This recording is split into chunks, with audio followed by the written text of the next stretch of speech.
সাবেক প্রধানমন্ত্রী শেখ হাসিনা দেশত্যাগের পর দেশকে পুনর্গঠনের লক্ষ্যে সারা দেশে একযোগে মাঠে নেমেছে সাধারণ শিক্ষার্থীরা। সড়কের শৃঙ্খলা নিয়ন্ত্রণ সহ পরিষ্কার পরিচ্ছন্নতা এবং সাধারণ জনতার নিরাপত্তায় কাজ করে যাচ্ছে এসব শিক্ষার্থীরা। আর তাদের কাজের সাথে একাত্মতা প্রকাশ করে সাধুবাদ জানিয়ে চট্টগ্রামের বায়েজিদ এলাকায় কাজ করছেন একটি রাজনৈতিক দলের নেতাকর্মীরা। আমাদের পরিষ্কার পরিচ্ছন্ন রাখতে হবে, যেহেতু এখন সিটি কর্পোরেশন লোকজন নাই। বায়েজিদ এলাকায় ট্রাফিক নিয়ন্ত্রণ সহ ট্রাফিক নিয়ন্ত্রণে কাজ করা শিক্ষার্থীদের খাবার বিতরণ এবং এলাকায় পরিষ্কার পরিচ্ছন্ন কাজে কাজ করছেন তারা। এছাড়াও মাইকিং করে সচেতনতাও তৈরি করছেন তারা। যত্রতত্র ময়লা না ফেলতে এবং নির্দিষ্ট স্থানে ময়লা ফেলতে নির্দেশনা দেন তারা। ময়লা যেখানে সেখানে ফেলবেন না, আপনারা ময়লা নির্দিষ্ট স্থানে ময়লা ফেলবেন।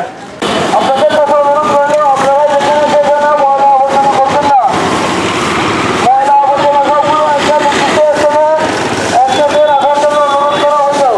এদিকে এলাকায় দুর্বৃত্তরা যাতে কোনো প্রকার সন্ত্রাসী কার্যক্রম করতে না পারে এবং স্থানীয় থানায় কোনো ধরনের সহিংসতা না করতে পারে সে বিষয়েও সোচ্চার রয়েছেন বলে জানান রাজনৈতিক দলের এই নেতা। সরাইয়ার জন্য আমরা বিভিন্ন হ্যান্ড মাইক দিয়ে প্রচারণা চালানো এটা করতেছি। এবার সিএনজির মধ্যে মাইক লাগিয়ে পাবলিসিটি করে মাইকিং করে জানান দিচ্ছি। যা করতে হয় এই আমরা করে যাচ্ছি অলরেডি। আজকেও দেখা যায় আপনি দেখবেন এখানে কয়েকটা সিএনজির মধ্যে মাইক লাগানো আছে। এগুলো অলরেডি সেটিং করা হয়েছে কেন, এই প্রচারণাটা চালানোর জন্য। আমাদের অ্যাক্টিং চেয়ারম্যান স্পষ্ট বার্তা আছে, কোনো অনুপ্রবেশকারীকে দলে জায়গা দেওয়া হবে না, স্পষ্ট বার্তা দেওয়া আছে। সম্প্রীতি শান্তির বাংলাদেশ গড়ার আমরা ওইটাই বাস্তবায়ন করতেছি।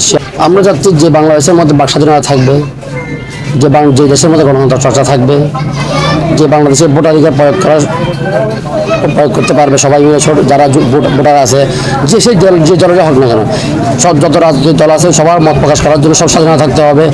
আমার বাবা নিজে যাই, আমরা বাইরে যাই থানার সামনে, আমরা মোটামুটি আমরা একটা অবস্থান নেই যে বাইরে যাওয়া হওয়ার হোক অন্তর্পক্ষে আমরা আমাদের এরিয়াটা আমাদের বাইরে বস্তান থানাটা আমরা এটা অক্ষত রাখবো। এটা আমরা আমাদের ওসি মহোদয়ের সাথে আমাদের একটা আমার ভাইয়ের সাথে আমার ভাষায় কথা হয়েছে। আমরা এখন আপনার খোঁজখবর দিতে আমাদের বাড়ি থানার মধ্যে এখনো কোনো অফিসে ঘটনা নাই, ইনশাল্লাহ ঘটবেও না।